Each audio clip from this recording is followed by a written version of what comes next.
Vous êtes sur le point d'abandonner, je le sais. Non pas parce que je suis devin, mais parce que si vous avez cliqué sur cette vidéo, c'est que quelque chose en vous est sur le point de se briser. Vous en avez assez d'attendre, assez de prier sans voir de résultat, assez de croire alors que tout le monde autour de vous semble prospérer tandis que vous restez au même point. Et aujourd'hui, à cet instant précis, vous pensiez à tout lâcher, à arrêter, à vous dire que cela ne sert plus à rien. Mais Dieu m'a envoyé vers vous avant que cela n'arrive. Parce qu'il y a un message spécifique que le Père veut vous délivrer aujourd'hui, et il est urgent. Il dit ceci: ne vous éloignez pas de votre fleuve maintenant. Et dans les prochaines minutes, vous comprendrez pourquoi cette phrase peut faire la différence entre votre tournant décisif et la plus grande perte de votre vie. Restez avec moi. Ceci est pour vous. Laissez-moi vous poser une question directe.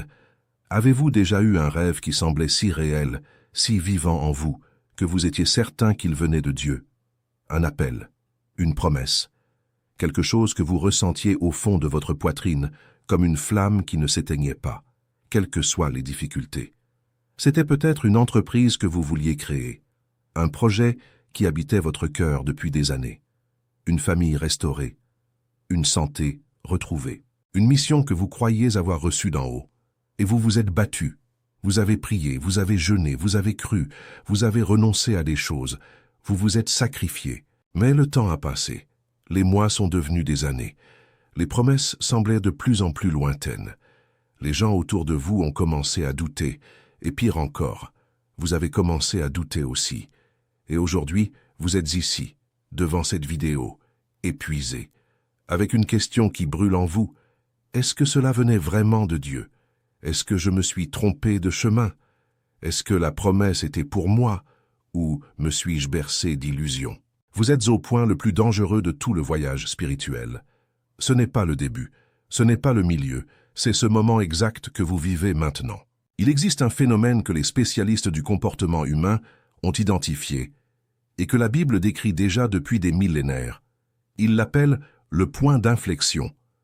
C'est le moment immédiatement avant le tournant, avant le miracle, avant la récolte.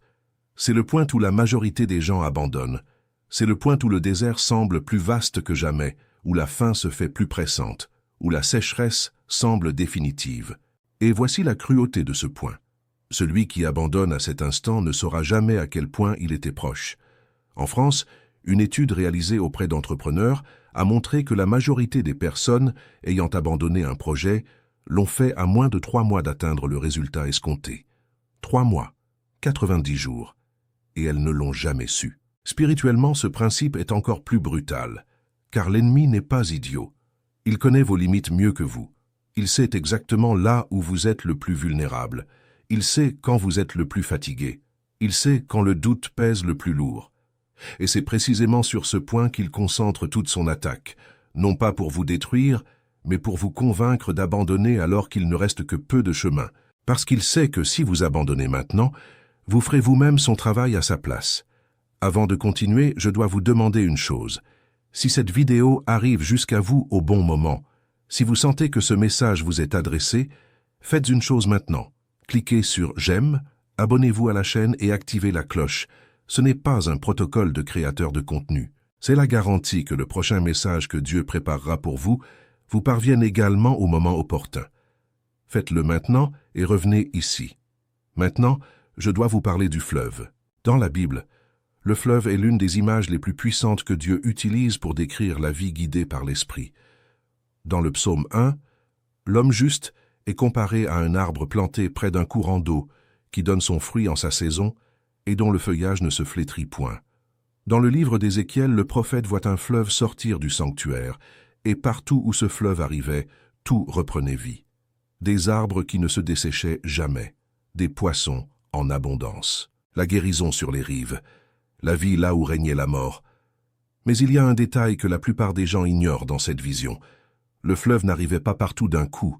Il commençait petit, d'abord de l'eau jusqu'aux chevilles, puis jusqu'aux genoux, ensuite jusqu'à la taille, enfin trop profond pour être traversé à pied. Comprenez-vous ce que cela signifie pour votre vie aujourd'hui? Votre fleuve n'apparaîtra pas soudainement, plein et impétueux, à partir de rien. Il commence petit, Il commence de manière presque invisible. Il commence en ayant l'air d'être insuffisant. Et c'est exactement là que la plupart des gens tournent le dos et s'en vont. Parce qu'ils regardent ce mince filet d'eau et disent « ce n'est pas ce que Dieu a promis ». Et ils vont chercher autre chose. Un autre chemin, un autre rêve, un autre endroit. Mais le fleuve était en train de croître. Laissez-moi être encore plus spécifique avec vous, car ce message n'est pas générique. Il est chirurgical. Réfléchissez avec moi. Vous avez plus de 35 ans. Vous avez déjà traversé beaucoup d'épreuves. Vous avez vu des promesses qui ne sont pas venues. Vous avez enterré des rêves que vous pensiez venir de Dieu. Vous vous êtes relevé après de lourdes chutes. Mais vous avez aussi ressenti cette sensation inexplicable, cette certitude intérieure que Dieu a quelque chose de spécifique pour votre vie. Vous savez de quoi je parle. Vous l'avez ressenti. Et aujourd'hui, la douleur n'est pas tant la situation en soi. La plus grande douleur est la distance entre ce que vous avez senti être pour vous et ce que vous vivez concrètement. Cette distance est ce qui vous ronge de l'intérieur. C'est ce qui vous fait vous réveiller en pleine nuit pour réfléchir. C'est ce qui vous fait aller au culte et pleurer sans pouvoir expliquer pourquoi. C'est ce qui vous fait regarder des personnes plus jeunes prospérer et ressentir ce mélange amer de gratitude et de honte en même temps. Cette distance a un nom spirituel. Cela s'appelle l'épreuve de la foi. Et l'épreuve de la foi n'est pas faite pour voir si vous êtes assez fort. Elle est faite pour révéler à quel point vous croyez que Dieu est fidèle, même quand vous ne parvenez pas à voir sa main. Je veux vous raconter une histoire. Je ne citerai pas de nom par respect, mais elle est réelle. Une femme de 42 ans, originaire des campagnes de l'Auvergne, a passé 16 ans à croire en une promesse de restauration de son mariage. 16 ans. Durant les 6 premières années, elle priait chaque jour. De la 7e à la 10e année, elle priait encore, mais avec moins de certitude. De la 11e à la 14e année, elle a cessé de prier à ce sujet parce qu'elle avait décidé intérieurement que cela n'arriverait jamais. Elle n'en a parlé à personne. Mais dans son cœur, elle avait déjà abandonné. À la 16e année, sans aucune action spéciale de sa part, la restauration est arrivée, sortie de nulle part selon la perspective humaine, mais selon la promesse accomplie, dans la perspective de Dieu. Et elle m'a dit une phrase que je n'ai jamais oubliée. Elle a dit « La seule chose qui me torture, c'est de savoir que j'ai failli laisser passer la bénédiction parce que j'avais abandonné intérieurement 3 ans avant qu'elle n'arrive. » De l'intérieur. Elle continuait à fréquenter les bons endroits, à faire les bonnes choses. Mais intérieurement, elle était sortie du fleuve. Ne vous éloignez pas de votre fleuve intérieurement, car c'est de là que tout commence. Maintenant, je dois vous expliquer quelque chose que le système ne veut pas que vous compreniez. Et quand je dis système, je ne parle pas de complot. Je parle d'une logique selon laquelle le monde opère et qui est diamétralement opposée à la logique du royaume de Dieu. Le monde opère selon la logique de l'immédiat. Résultat rapide, gratification instantanée, preuve visible. Si cela n'apparaît pas vite, cela ne vaut rien. Si on ne peut pas le montrer sur les réseaux sociaux en 6 mois, cela n'en vaut pas la peine. Cette logique a contaminé non seulement le marché, mais aussi la foi de beaucoup de gens. Les gens veulent aujourd'hui un miracle rapide, une prière courte, une bénédiction instantanée. Et quand Dieu travaille selon son temps, qui n'est pas le nôtre, les gens pensent qu'il ne travaille pas. Mais voici la vérité qui va changer votre perspective. Dieu n'est pas en retard, il est précis. Il y a une énorme différence entre être en retard et être précis. Être en retard, c'est quand quelque chose aurait dû arriver et n'est pas arrivé. Être précis, c'est quand le timing est exact, mais que vous n'avez pas accès au calendrier. Lazare n'est pas mort par accident et Jésus n'est pas arrivé en retard. Jésus est arrivé au moment précis pour que la plus grande gloire puisse se manifester. S'il était arrivé plus tôt, le miracle aurait été moindre. Cette arrivée tardive faisait partie du plan. Votre retard apparent pourrait être la configuration parfaite pour le plus grand miracle que vous ayez jamais vu de votre vie. C'est pour cela que le Père a préparé pour vous le livre sacré, intitulé « 21 jours de prospérité et d'alignement avec Dieu ». Ce livre sacré n'est pas une simple lecture. C'est une carte spirituelle pour le moment exact que vous vivez maintenant. Chacun des 21 jours a été conçu pour retirer, couche après couche, tout ce qui bloque le débit de votre fleuve. Car le problème n'est pas que Dieu vous a oublié. Le problème est qu'il y a des obstructions dans le canal par lequel la bénédiction doit passer, Et ces obstructions ont des noms, des rancœurs non guéries, de mauvaises alliances spirituelles, des paroles de malédiction qui opèrent encore sur votre vie, et la plus silencieuse de toutes, l'incrédulité que vous avez appris à cacher à l'intérieur tout en paraissant croire à l'extérieur. Le livre sacré vous enseigne exactement comment nettoyer ce canal, comment revenir à votre fleuve avec une foi renouvelée, comment activer la promesse qui dormait en vous. Le lien se trouve dans le premier commentaire de cette chaîne, et je dois vous le dire, ce contenu a déjà fait l'objet de tentatives de censure parce qu'il défie le récit selon lequel la bénédiction est réservée à quelques-uns, que la prospérité est pour ceux qui sont nés avec une cuillère d'argent dans la bouche, ou que Dieu a des favoris. Il n'en a pas. Et ce livre sacré le prouve à chaque page. Téléchargez-le maintenant et commentez ci-dessous. Je suis choisi et je vais télécharger le livre numérique. Ce commentaire n'est pas symbolique, c'est une déclaration de foi, et la déclaration de foi fait bouger le ciel.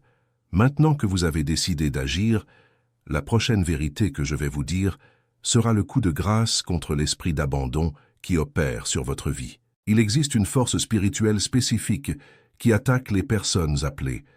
Elle n'attaque pas tout le monde avec la même intensité. Elle attaque avec plus de force ceux qui ont un but défini, ceux qui ont une onction réelle, ceux qui portent une promesse légitime de Dieu. Cela s'appelle l'esprit de découragement, et il est plus sophistiqué qu'il n'y paraît. Il ne vient pas vous terrasser d'un coup. Il arrive avec subtilité. Il commence par instiller des comparaisons dans votre cœur. Vous regardez la vie du voisin, du collègue, du cousin, et vous commencez à penser que leur bénédiction est plus grande que la vôtre. Ensuite, il plante des pensées d'indignité. Qui suis-je pour recevoir cela? J'ai fait trop d'erreurs, j'ai trop échoué. Dieu doit être déçu de moi. Puis, il utilise des personnes proches pour répéter ses voix. Une parole maladroite d'un membre de la famille, un commentaire involontaire d'un ami, une critique inutile de quelqu'un qui ne vous connaît même pas vraiment. Et peu à peu, sans que vous vous en rendiez compte, vous éloignez votre cœur du fleuve. Vous allez toujours à l'église. Vous écoutez toujours des prédications. Vous faites toujours vos prières. Mais intérieurement, quelque chose s'est déconnecté.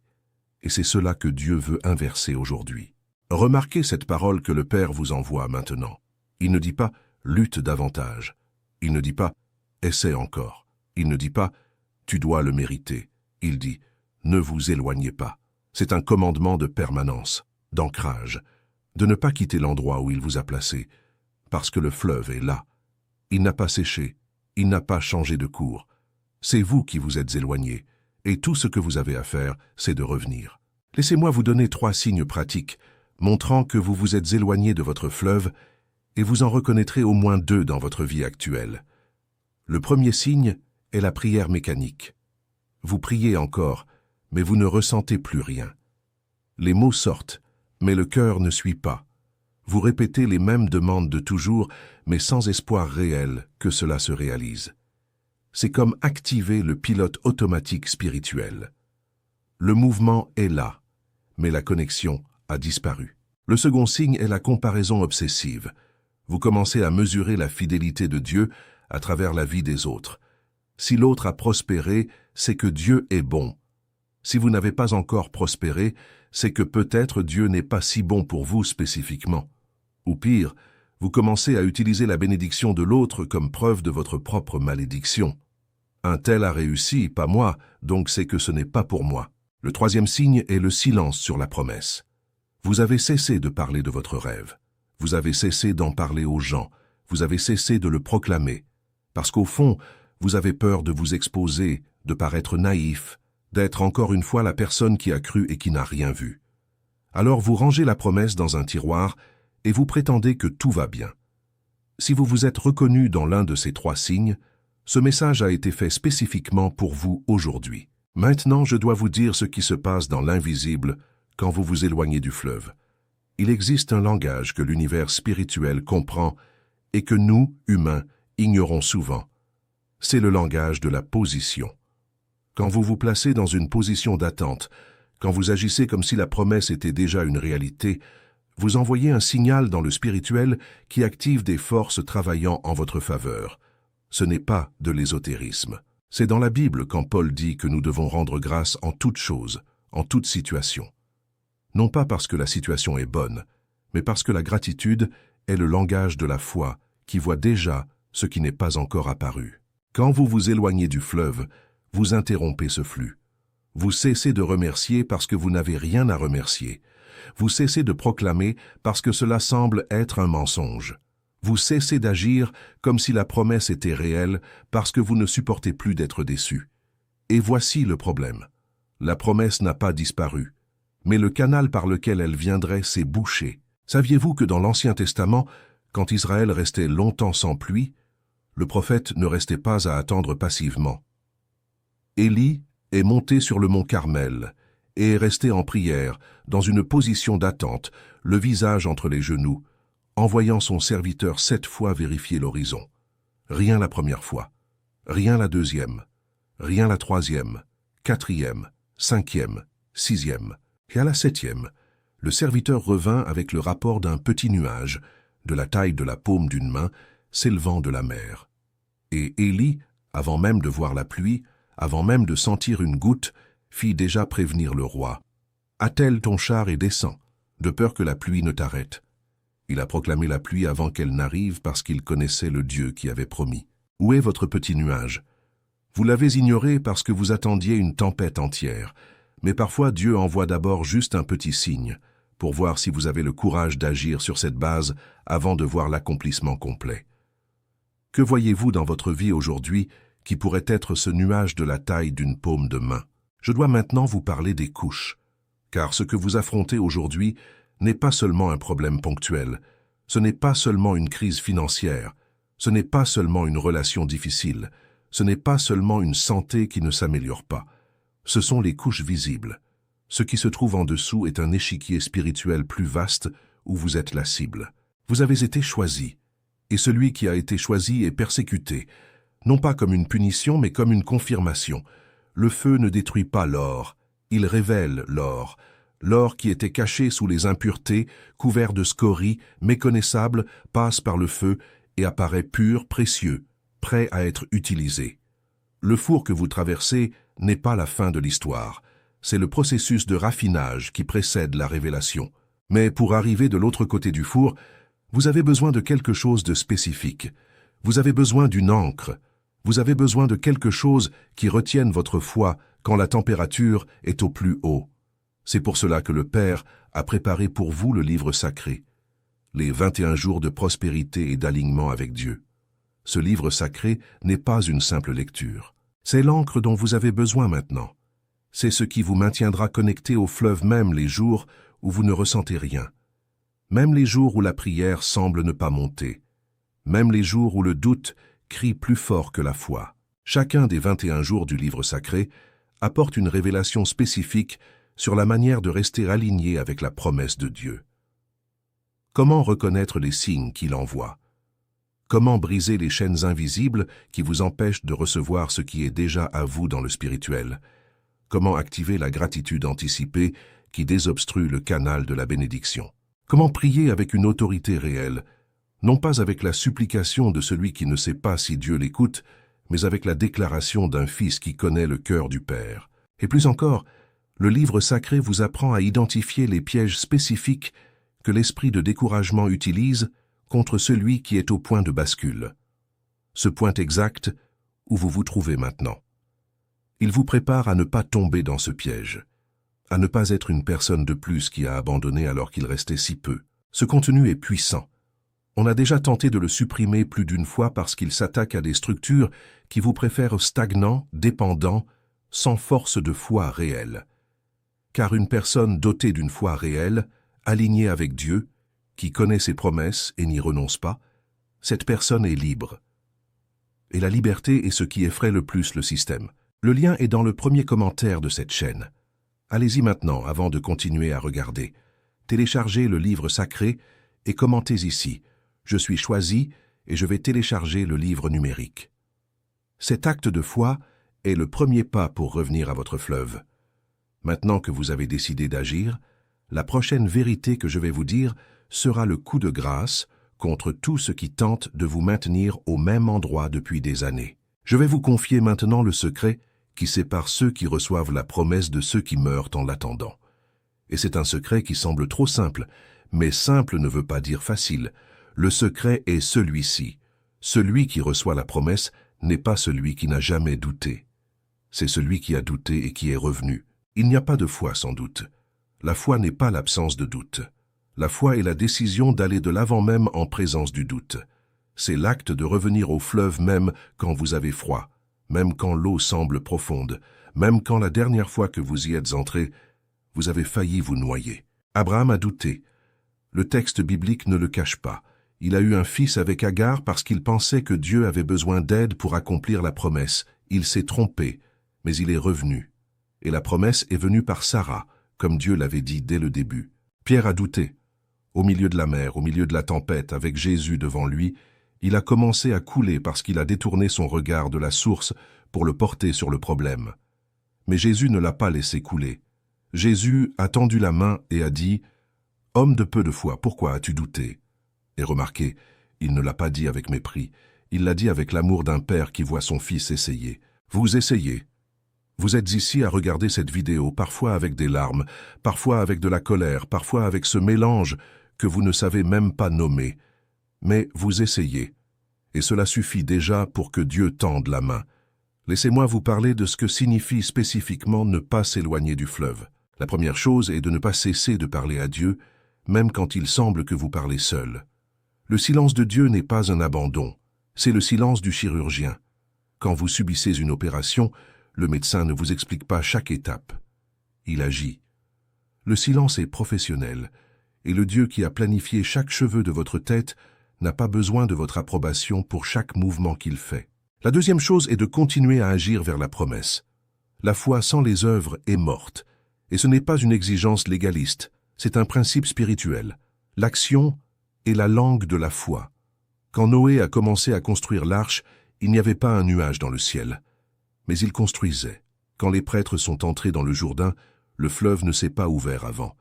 Il s'est ouvert pendant que leurs pieds y entraient. L'action provoque le miracle, et non l'inverse. La troisième chose est de protéger ce que Dieu a mis en vous des mauvaises voies. Il y a des gens dans votre vie qui sont des instruments de découragement.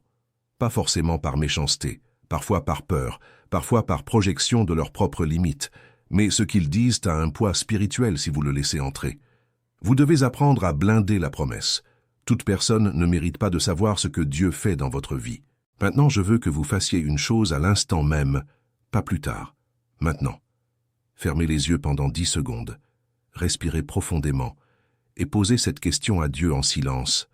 Père, montre-moi où se trouve mon fleuve. Montre-moi ce que je ne vois pas. Il n'est pas nécessaire que ce soit une belle prière. Pas besoin d'un vocabulaire sophistiqué. Juste cette question, avec une honnêteté totale. Vous n'avez pas besoin de ressentir quoi que ce soit maintenant. Parfois, la réponse vient des heures plus tard, dans une pensée qui semble fortuite, dans un verset qui apparaît par hasard, dans une conversation qui n'était pas prévue. Mais le Père répond. Il répond toujours à celui qui demande avec sincérité. Vous l'avez fait? Alors, restez avec moi. Il y a quelque chose que je veux vous montrer sur le concept de fleuve dans votre vie pratique. Car parfois les gens attendent une révélation mystique alors que le fleuve est déjà devant eux et ils ne le voient pas parce qu'ils attendent une forme différente. Votre fleuve peut être un don que vous avez depuis l'enfance et que vous n'avez jamais développé parce que le monde a dit que cela ne payait pas les factures. Cela peut être une compétence qui vous vient si naturellement que vous pensez que tout le monde l'a, mais ce n'est pas le cas. Cela peut être cette chose qui, quand vous la faites, fait passer le temps sans que vous vous en rendiez compte. Cela peut être le service, le soin, la parole, la créativité, la capacité d'organiser, de diriger, d'enseigner, de guérir. Et il existe aussi un fleuve de relations. Des personnes que Dieu a placées stratégiquement sur votre trajectoire, qui sont des portes, des catalyseurs, des instruments d'accélération de votre destin. Avez-vous bien traité ces personnes? Avez-vous reconnu ces connexions comme divines? Et il y a le fleuve financier. Je ne parle pas de prospérité comme une promesse de richesse vide. Je parle d'alignement avec des principes qui ouvrent des canaux de provision, une générosité qui revient multipliée, une honnêteté qui bâtit une réputation solide, un engagement qui génère la confiance, Ce sont des principes du royaume qui ont un retour garanti. Votre fleuve est multidimensionnel. Et Dieu ne vous demande pas seulement de ne pas vous éloigner du fleuve spirituel. Il parle de tout votre but, de toute votre vie. Laissez-moi être honnête avec vous sur une chose que peu de gens ont le courage de dire. Parfois, vous vous êtes éloigné du fleuve parce que le fleuve vous a effrayé. Non pas parce que vous avez douté de Dieu, mais parce que vous avez douté de vous-même. La grandeur de la promesse vous a effrayé. Vous avez regardé ce que Dieu a mis dans votre cœur et vous avez pensé « c'est trop grand pour moi. Je n'ai pas la capacité. Je n'ai pas les ressources. Je n'ai pas le profil. » Et vous avez reculé, non par manque de foi en Dieu, mais par manque de foi en qui Dieu dit que vous êtes. Cela porte un nom biblique. Cela s'appelle l'esprit de sauterelle. C'est quand vous regardez ce que Dieu a placé devant vous et que vous vous recroquevillez, vous vous diminuez, vous vous déclarez incapable avant même d'essayer. Mais Dieu n'appelle pas ceux qui sont capables. Il rend capables ceux qui l'appellent. Moïse avait du mal à parler. Gédéon était le plus petit du plus petit clan de la plus petite tribu d'Israël. David était un jeune berger. Paul était un persécuteur de l'Église. Le pédigré humain n'a jamais été le critère de Dieu. Le critère est la disponibilité. Êtes-vous disponible? Dites-vous oui malgré la peur? Alors, vous avez déjà ce qu'il faut. C'est pour cela que le Père a préparé pour vous le livre sacré. Les 21 jours de prospérité et d'alignement avec Dieu. Ce livre sacré n'est pas une simple lecture. C'est le processus de reconnexion avec l'identité que Dieu vous a donnée avant même votre naissance. Car tant que vous ne savez pas qui vous êtes aux yeux du Père, vous continuerez à vous recroqueviller devant l'ampleur de l'appel. Le livre sacré vous conduit jour après jour à une immersion profonde dans ce que Dieu dit de vous. Pas ce que le monde a dit, pas ce que votre famille a dit, pas ce que vos erreurs ont dit, ce que le Créateur de l'univers a inscrit dans votre essence avant la fondation du monde. Dans le premier bloc de jour, le livre sacré défait les mensonges d'identité, ces croyances que vous portez depuis des décennies et qui semblent vraies parce qu'elles sont anciennes, mais ce sont des chaînes, pas des vérités. Je ne le mérite pas. Ce n'est pas pour moi. Cela a toujours été ainsi et cela le sera toujours. Chacune de ces chaînes possède une clé spirituelle spécifique et le livre sacré vous donne cette clé. Dans le deuxième bloc, il vous apprend à reconstruire l'autel. L'autel est le lieu de rencontre avec Dieu et quand vous vous éloignez du fleuve, l'autel se refroidit. La prière devient vide. La parole perd sa vie. Le livre sacré propose des pratiques quotidiennes simples et puissantes qui rallument le feu sur l'autel. Pas des rituels religieux vides. Des pratiques spirituelles vivantes qui produisent un résultat visible dans le comportement, dans la paix, dans la direction. Dans le troisième bloc, il vous prépare à recevoir. Car il y a des gens qui courent après la promesse, mais qui ne sont pas prêts à en supporter le poids quand elle arrive. Et la bénédiction que vous n'étiez pas prêt à recevoir peut devenir un problème. Le livre sacré travaille votre capacité d'expansion interne pour que quand le miracle viendra, vous ne ployiez pas sous son poids, mais que vous grandissiez avec lui. Et tout cela en 21 jours. 21 jours qui peuvent être le point tournant séparant le vous d'aujourd'hui du vous qui attendait d'émerger depuis des années. Ne laissez pas passer le lien dans le premier commentaire de la chaîne aujourd'hui. On a déjà tenté de retirer ce matériel parce qu'il libère des personnes que le système veut garder prisonnières. Chaque fois que cela arrive, le Père ouvre un autre chemin pour que le contenu parvienne à ceux qui en ont besoin. Si vous regardez ceci maintenant, c'est que le chemin est arrivé jusqu'à vous. Allez-y maintenant. Téléchargez le livre sacré et commentez. Je suis choisi et je vais télécharger le livre numérique. Ce commentaire est le premier pas vers votre fleuve. Maintenant que vous avez décidé d'agir, la prochaine vérité que je vais vous dire sera le coup de grâce contre l'esprit de report qui vous a volé des années de vie. Il existe un ennemi de la promesse qui est plus dangereux que le doute, plus dangereux que la peur, plus dangereux même que l'incrédulité déclarée. Cela s'appelle le report, la procrastination. Le report ne dit pas non, il dit plus tard. Il dit quand les conditions s'amélioreront. Il dit quand j'aurai plus de temps, plus d'argent, plus de préparation, plus de clarté, plus de courage. Il ne tue pas la promesse d'un coup. Il la reporte jusqu'au jour où vous vous regardez dans le miroir et réalisez que la fenêtre s'est refermée. Et voici ce que l'esprit de report ne veut pas que vous sachiez. Les conditions parfaites n'existent pas. elles n'existeront jamais. Celui qui attend les conditions parfaites n'attend pas le bon moment. Il attend une excuse pour ne pas avoir à prendre de risques. Dieu ne travaille pas avec des conditions parfaites.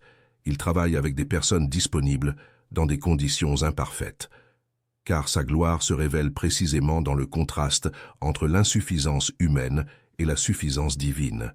Pensez-vous que c'était le moment parfait quand Pierre est sorti de la barque au milieu de la tempête? Pensez-vous que c'était à les conditions idéales quand Josaphat a envoyé la chorale devant l'armée? Pensez-vous que c'était pratique quand Ruth a décidé de rester avec Naomi au lieu de rentrer chez elle? L'obéissance est rarement pratique, mais elle est toujours fructueuse. Je veux vous demander maintenant, qu'est-ce qui attend le bon moment dans votre vie? Qu'avez-vous mis sur l'étagère du « plus tard » ? Le livre que vous n'avez pas écrit, l'entreprise que vous n'avez pas ouverte, la conversation que vous n'avez pas eue, la demande de pardon que vous n'avez pas faite, la décision de santé que vous avez reportée, le pas de foi qui est resté à l'état d'intention. Chaque chose que vous avez reportée a un coût. Ce n'est pas moi qui le dis. Le temps lui-même le dit. À chaque année qui passe, l'énergie diminue un peu. L'optimisme se durcit un peu. La disposition à prendre des risques devient un peu plus faible. Ce n'est pas du fatalisme, c'est de la biologie. C'est la nature du temps. Mais voici la bonne nouvelle. Vous êtes encore là. Vous écoutez encore ce message. Le fait que le Père ait placé cette vidéo devant vous aujourd'hui est la preuve que la fenêtre n'est pas encore fermée. Dieu ne vous montrerait pas ce qui est encore possible si cela ne l'était plus. Cette vidéo est l'appel. C'est le signe du petit nuage de la taille d'une paume de main à l'horizon. La question est, allez-y vous agir sur cette base avant de voir la pluie complète. Avant d'arriver à la fin, je veux vous laisser quelque chose de pratique pour commencer aujourd'hui. Pas demain. Aujourd'hui. Première chose, écrivez quelque part la promesse que vous sentez que Dieu a placée dans votre cœur. Ne réfléchissez pas trop, n'analysez pas, écrivez simplement ce qui vient. Parfois, voir la promesse écrite de votre propre main a un pouvoir qui n'a pas d'explication rationnelle. C'est comme si vous signiez un contrat avec le ciel. Deuxième chose, faites une liste de 3 actions concrètes, petites, que vous pouvez entreprendre vers cette promesse dans les 7 prochains jours. Cela n'a pas besoin d'être grand. Le petit nuage à l'horizon était petit. L'arche de Noé a commencé par la première coupe de bois. Quelle est la première coupe de bois dans votre vie? Troisième chose, choisissez une personne de confiance, quelqu'un qui a une foi réelle, pas quelqu'un qui va relativiser ou vous décourager, et parlez-lui de cette promesse. Demandez à cette personne de prier avec vous. La prière en accord a un pouvoir que la prière solitaire ne peut reproduire. Là où 2 ou 3 sont assemblés en mon nom, je suis au milieu d'eux. Avez-vous ces 3 personnes dans votre vie? Si ce n'est pas le cas, c'est aussi un domaine qui nécessite de l'attention. S'isoler est l'un des plus grands cadeaux que vous puissiez faire à l'ennemi. Il adore vous voir seul, sans communauté, sans protection, sans personne pour remarquer quand vous commencez à vous éloigner du fleuve. Nous arrivons à la fin de cette vidéo, mais pas à la fin du voyage qui commence maintenant pour vous. Le Père a envoyé aujourd'hui un message qui n'est pas générique, pas un protocole, pas une formule. Il est personnel. Il est spécifique à là où vous êtes maintenant, à ce que vous ressentez maintenant, à ce que vous êtes sur le point de faire ou de ne pas faire. Et le message est clair. Ne vous éloignez pas de votre fleuve maintenant. Pas maintenant. Pas quand vous êtes si proche. Pas quand le raffinage est si avancé. Pas quand ce que vous avez construit dans la foi, dans le sacrifice, dans les nuits de prière, dans les larmes, est sur le point de se manifester. Le fleuve est là. La promesse tient debout. Dieu n'a pas regretté qui vous êtes pour lui. Il n'a pas annulé l'appel. Il n'a pas redistribué votre bénédiction à une autre personne. Elle porte toujours votre nom. Mais vous devez revenir. Vous devez rester, vous devez vous ancrer. Et c'est pour cela que le Père a préparé pour vous le livre sacré, les 21 jours de prospérité et d'alignement avec Dieu. Ce livre sacré n'est pas une simple lecture. C'est la rencontre avec le fleuve. C'est le processus structuré, guidé par l'Esprit, pour que non seulement vous reveniez, mais que vous restiez. Pour que la prochaine fois que l'esprit de découragement viendra, et il viendra, vous ayez déjà les outils, les déclarations, l'alignement et la mémoire spirituelle de ce que Dieu a fait et a promis de faire encore. 21 jours qui transforment le territoire intérieur, qui retirent les pierres qui bloquent le flux, qui restaurent la vision quand elle était trouble, qui fortifient les genoux quand ils cédaient, qui rallument le feu sur l'autel quand il était presque éteint. Ce livre sacré est déjà parvenu entre les mains de personnes qui étaient exactement au même point que vous aujourd'hui. Des personnes qui étaient sur le point de fermer la porte de l'espérance et qui, après les 21 jours, ont retrouvé le fleuve. Et cette fois, elles ne l'ont pas seulement trouvé, elles ont plongé. Et ce qui est venu après cela a dépassé tout ce qu'elles demandaient ou comprenaient. Le lien est dans le premier commentaire de cette chaîne. Allez-y maintenant. Ne remettez pas à plus tard car vous venez d'apprendre ce que coûte le report. Téléchargez le livre sacré maintenant. Et commentez ci-dessous « Je suis choisi et je vais télécharger le livre numérique ». Cette déclaration est votre premier pas de retour vers le fleuve, et le Père vous y attend. Si cette vidéo vous a parlé aujourd'hui, partagez-la avec quelqu'un qui, vous le savez, a aussi besoin de l'entendre. Aimez. Abonnez-vous à la chaîne. Activez la cloche. Car le prochain message que Dieu préparera pour vous ne peut pas arriver en retard. Vous savez déjà ce que le retard coûte. À la prochaine vidéo. Et que le fleuve dans votre vie ne tarisse plus jamais.